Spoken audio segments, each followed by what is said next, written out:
Welcome back again to Braile's channel. Nagbabalik po tayong muli para sa latest payout updates ng ating social pension. Kung isa po kayo sa naghihintay pa rin ng inyong payout ay baka isa na po ang inyong lugar sa ating mababanggit.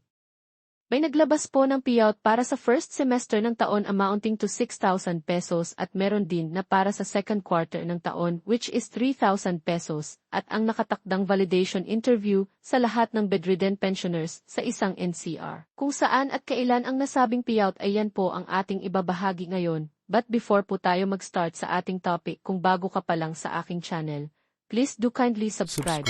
Like and share na din sa ating mga kaibigan, kaanak o kapwa po natin pensioners, at please do share na din sa ating mga social media accounts para mas marami pa ang makaalam. With no further ado, let's begin na po sa ating topic. The latest news. To all qualified seniors beneficiaries. Baka isa ka na sa makakatanggap. Social pension payout updates as per schedule from May 1 hanggang May 23 of year 2025.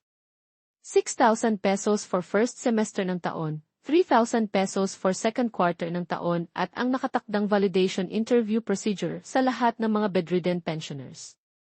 NCR at iba pang lugar alamin.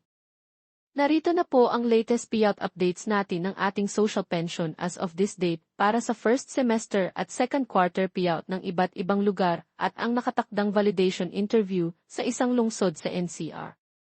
Umpisahan po muna natin sa social pension payout para sa first semester amounting to 6,000 pesos. Ang probinsya ng Gandara Samar ay naglabas na ng schedule para sa first semester ng taon. Nakaschedule na po ang inyong payout this May 21, kabilang po dito ang Barangay Balocawe, Beslig, Burabod 1, Caranas, Carmona, Kaugbusan, Giabok, Hetebak, Hinayagan, Mabuhay, Palambrag, Purog, Rawis, San Antonio, San Enrique, San Francisco, San Isidro, San Ramon, Santa Elena at ang Barangay Tigbawon.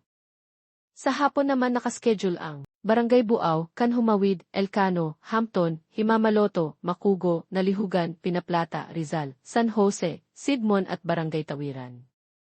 On May 22, nakaschedule ng mag-payout ang Barangay Kaparangasan, Concepcion, Hasminez, Lungib, Malayog, Napalisan, Palanas, Samoyaw, Tambongan, Bunyagan, Kasabahan, Hiparayan, Nakube, Natimonan, Pizarro, Santo Niño at Barangay Tagnaw.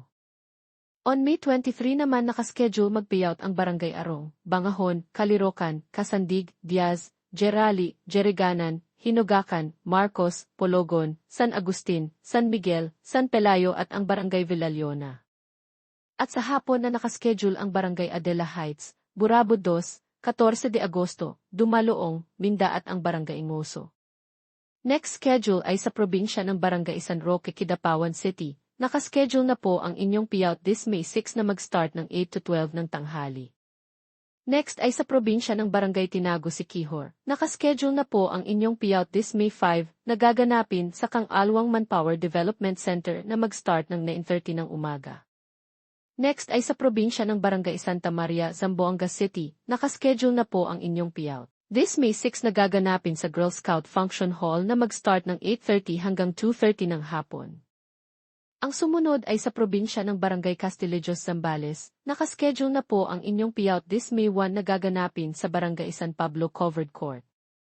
At may isa pa po tayong first semester payout at ito ay sa probinsya ng Barangay Balansag, Ipil, Zamboanga, Sibugay. Ang lahat ng beneficiaries nito ay makakatanggap ng tig 6,000 pesos. Nakaschedule na po ang inyong payout this May 8 na gaganapin sa Gango Covered Court na mag-start ng 8:30 ng umaga.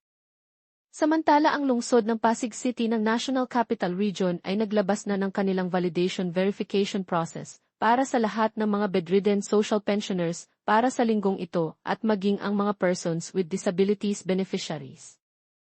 Para sa mga katanungan ay pwede po kayong makipag-ugnayan sa bawat venue ng Manggahan, Barangay Hall or PWD Center. At sa darating na May 5, 6 at May 7 ay magkakaroon din ng validation para sa pagbibigay ng PWD cash gift para sa bawat beneficiaries. Para sa mga may katanungan at hinaing sa kanilang social pension at iba pang benepisyo ay maaari po tayong makipag-ugnayan sa ating mga barangay o sa inyong OSCA office. That's it.